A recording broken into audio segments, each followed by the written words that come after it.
The turkey wasn't even carved when my father put down his knife. "This is our thanks for your little support," he said. His tone made "little" sound like an insult. My mother didn't look at me. She was too busy pouring herself more wine. Then he said it.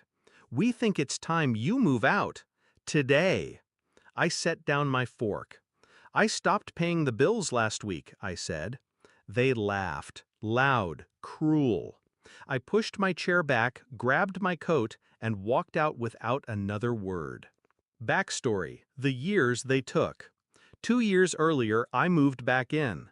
Dad had been between jobs. Mom's health was getting worse. The mortgage was slipping 3 months behind. I took over the bills: electric, internet, insurance, heat. Bought groceries, covered repairs.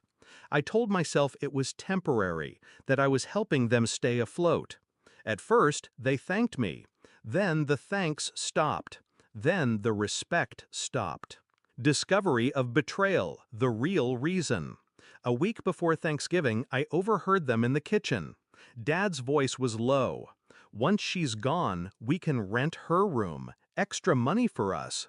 Mom laughed. "And no one to ask where it's going." They weren't asking me to leave out of love.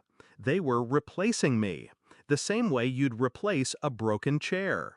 Shift in mindset, cold over hot. I could have screamed. I could have thrown every receipt in their faces. Instead, I stayed quiet. When you've been the one paying for everything, you know exactly how the house is wired and how to shut it down. I decided they'd learn exactly what it costs to push away the person holding the foundation up. Execution: pulling the support beams. The Monday after Thanksgiving, I made my first call. The electric company. The account was in my name. I set the cutoff date for mid-December. Next, the internet.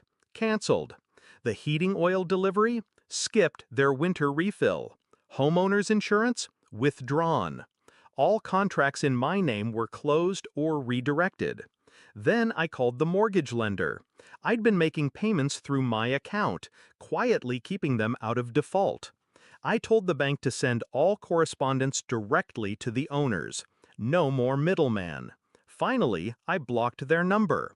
If they wanted to reach me, they'd have to work harder than just pressing call. Climax: collapse. 3 weeks later, a voicemail slipped through from an unknown number. It was Mom. Her voice was sharp, panicked.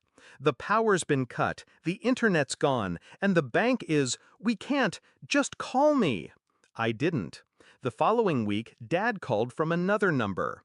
"You've ruined us," he said. His voice cracked halfway through. I stayed silent until he asked, "Why would you do this?" I answered evenly. "You told me to leave. I assumed you could handle things on your own." Resolution: the last look. In January, I drove by.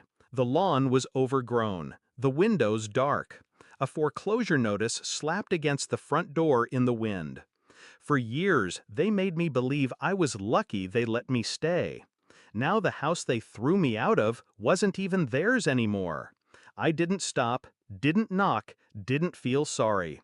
Because the best revenge isn't slamming the door on someone.